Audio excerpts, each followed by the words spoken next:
नमस्कार दोस्तों, मैं राजकुमार मौर्य प्रखर इंडिया यूट्यूब चैनल में आपका स्वागत है। बहुत बड़ी खबर आ चुकी है बिहार की राजनीति से, चिराग पासवान की पार्टी के लिए और राष्ट्रीय जनता दल के लिए। दोस्तों, चिराग पासवान को एनडीए में 29 सीट मिली है।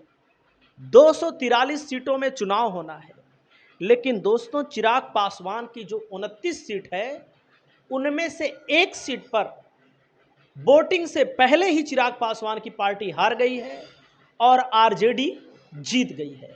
ऐसा मैं क्यों कह रहा हूं? क्योंकि चिराग पासवान की पार्टी की जो उम्मीदवार हैं, इनका पर्चा निरस्त कर दिया गया है, इनका नॉमिनेशन रिजेक्ट कर दिया गया है। ये चिराग पासवान के लिए बहुत बड़ा झटका है और चिराग पासवान के समर्थकों के लिए बहुत झटका है। और आप लोग देख सकते हैं यहां पर सारण के मढ़ौरा से एनडीए प्रत्याशी और अभिनेत्री सीमा सिंह का नाम स्क्रूटनी के दौरान रिजेक्ट हो गया है। इसके साथ ही एनडीए एक सीट पर हिट विकेट से आउट हो गया है। दोस्तों, मढ़ौरा विधानसभा सीट लोजपा आर के हिस्से में आई थी, यही है कैंडिडेट। इनका पर्चा खारिज कर दिया गया है, इनका नामांकन रद्द कर दिया गया है। अब इस विधानसभा सीट पर, मढ़ौरा विधानसभा सीट पर तेजस्वी प्रसाद यादव को वोटिंग से पहले ही जीत मिल चुकी है। यानी कि वोटिंग तो होनी है क्या तारीख को? 6 तारीख को, लेकिन मामला रिजेक्ट कर दिया गया है। अब जब मामला रिजेक्ट कर दिया गया है दोस्तों, देख सकते हैं बिहार विधानसभा चुनाव से जुड़ी बड़ी खबर। चुनाव से पहले एनडीए को बड़ा झटका, एक सीट पर राजग मतलब एनडीए हेड विकेट से आउट हो गया है। मढ़ौरा सीट से एनडीए प्रत्याशी अभिनेत्री सीमा सिंह का नामांकन रद्द हो गया है। बंटवारे में मढ़ौरा सीट चिराग पासवान की लोजपा के खाते में गई थी। सीमा सिंह ने लोजपा के सिंबल पर नॉमिनेशन दाखिल किया था। शनिवार को पहले चरण के नामांकन पत्रों की जांच की गई। इसी दौरान सीमा सिंह का नामांकन रिजेक्ट कर दिया गया।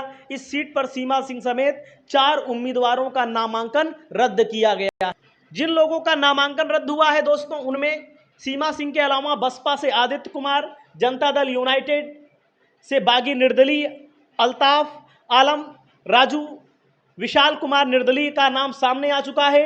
दोस्तों, आप लोग समझ सकते हैं, मढ़ौरा विधानसभा सीट पर तेजस्वी यादव के लिए पहली खुशखबरी आ चुकी है। यानी कि हो सकता है जो और प्रत्याशी हो उनको समर्थन दे दें, उनके लिए प्रचार करने का प्रयास करें, बाद में उनको निर्दलीय अगर जीत जाएंगे तो लाने का प्रयास करेंगे। लेकिन आप सबको पता है कि इतना आसान नहीं होता है, इतना आसान नहीं है कि किसी निर्दलीय को समर्थन दे करके एनडीए वाले चुनाव जीत लेंगे।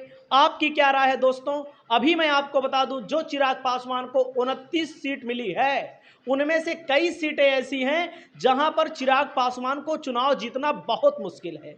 बहुत कठिन कठिन सीटें दी गई हैं। रुक जाइए दोस्तों, मैं आपको बताना चाहूंगा जो सीटें मिली गई हैं। जैसे गोविंदपुर की सीट मिली है, बहुत मुश्किल है चिराग पासवान को जीतना, बहुत मुश्किल है। आंकड़ा निकाल के मैं तो आपको बता दूंगा। बख्तियारपुर की सीट बहुत मुश्किल, बहादुरगंज की सीट बहुत मुश्किल। आप सोचिए, बहादुरगंज में मुस्लिम आबादी पूरी है। महुआ में आप जान ही रहे हैं क्या होने वाला है। चेनारी की सीट बहुत मुश्किल है, कस्बा की सीट, और इनमें से अधिकतर सीटें ऐसी दी गई हैं इनको जो हारने वाली सीटें हैं। और मढ़ौरा सीट पर सीमा सिंह को इन्होंने दिया था, संगीता को आरजेडी ने दिया है। तो आरजेडी की पहली जीत हो चुकी है। आपकी क्या राय है? कमेंट करें। नमस्कार।